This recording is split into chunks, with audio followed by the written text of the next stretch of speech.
Welcome to today's podcast. We have a fascinating topic lined up today, the Neuro-Entity Dynamics System, or NEDS. This is a new approach that blends neuropsychology, energetic dynamics, and traditional therapeutic models to tackle deep-rooted psychological patterns. I'm really excited to dive into this, especially because it's not just about therapy, but a more holistic way of understanding how we change. Absolutely. NEDS proposes that the human unconscious is filled with living, energetic neuro-entities.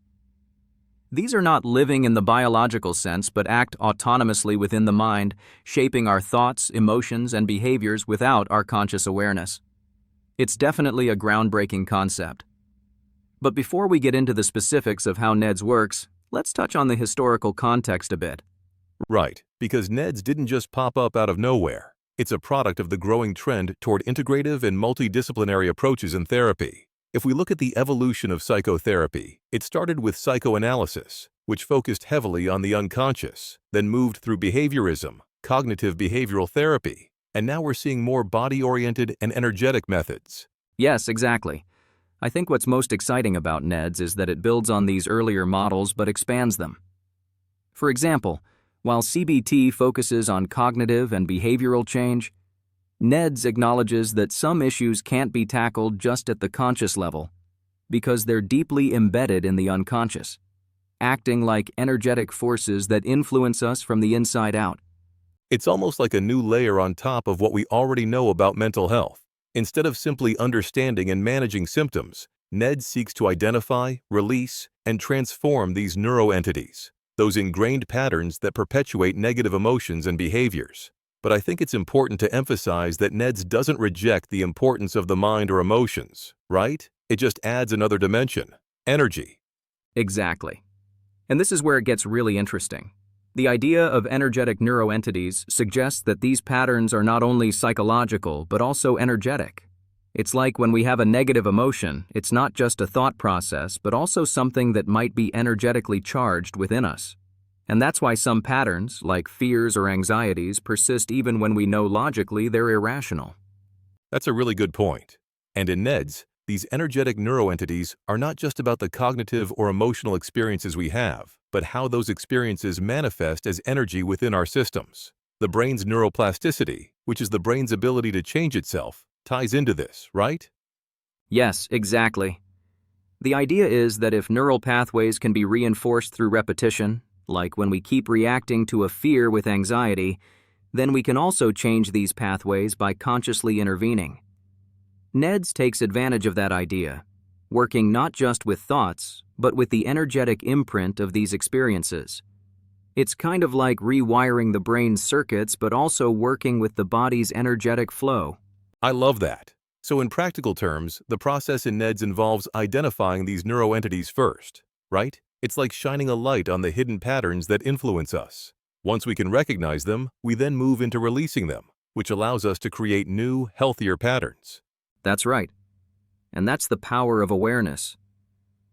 Once we bring these hidden forces into the light, they lose a lot of their grip. But then comes the next step, transformation. Taking that released energy and turning it into something positive. It's a holistic approach to change, integrating both the cognitive and energetic realms. Yeah, I think that's one of the things that makes NEDS so intriguing. It's not just about getting rid of something bad. It's about actively creating space for something good to take its place. It's a dynamic process of growth and self-empowerment. I agree. And what's fascinating is how NEDS intersects with other therapeutic models. It doesn't replace approaches like CBT or psychodynamic therapy. Instead, it can work alongside them, enhancing their effectiveness by addressing those deeper energetic patterns. Right. And I think it's important to note that NEDS doesn't just focus on symptom relief. It aims for genuine transformation. Traditional therapies often focus on symptom management, but NEDS goes a step further by transforming the entire internal system, which can lead to lasting change. It's about building resilience, creativity, and a richer sense of self. Yeah, that's where the future of therapy could really be heading. When you think about it, we have so many dimensions of the human experience to address.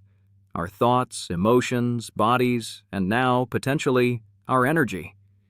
NEDS ties all these together, providing a more holistic approach to healing. Exactly. And while the science behind the energetic aspect of NEDS is still emerging, it's clear that there's growing research in the field of energy psychology and biofield science, suggesting that subtle energies do play a role in our mental health. So even if the mechanism isn't fully understood yet, there's enough evidence to take NEDS seriously as a framework for understanding and addressing complex psychological patterns. It's a really exciting time for therapy. We're seeing the lines between different fields, neuropsychology, energy psychology, and traditional therapeutic modalities blur in a way that's allowing for more innovative approaches like NEDS. I'm curious to see how research will unfold in this space. Same here. And who knows, maybe in the future we'll see more empirical validation for the energetic concepts in NEDS, making it even more widely accepted as a legitimate therapeutic model. For now, though, I think what's important is that it offers a new lens for understanding the human psyche, one that incorporates all dimensions of who we are. Absolutely. It's like taking a comprehensive approach to mental health, one that respects the complexity of human experience. By addressing not just the mind, but also the body and energy, NEDS offers a pathway to deeper and more lasting transformation. Well, we've covered a lot today, and I think we've only scratched the surface. I'm really curious to hear how listeners feel about this integrative approach. Do you think we're ready for a model like NEDS? How do you feel about the energetic aspect? Great questions. I think the more we open up to interdisciplinary models, the more we can address the full complexity of human experience. For me, the energetic layer is intriguing, but it's going to be exciting to see how it gets validated in the future. For now, though, it's definitely worth exploring. I agree. And that's a wrap for today's episode. Thanks so much for tuning in, and we'll catch you next time as we continue to explore new and exciting ideas in the world of therapy and personal development. See you next time.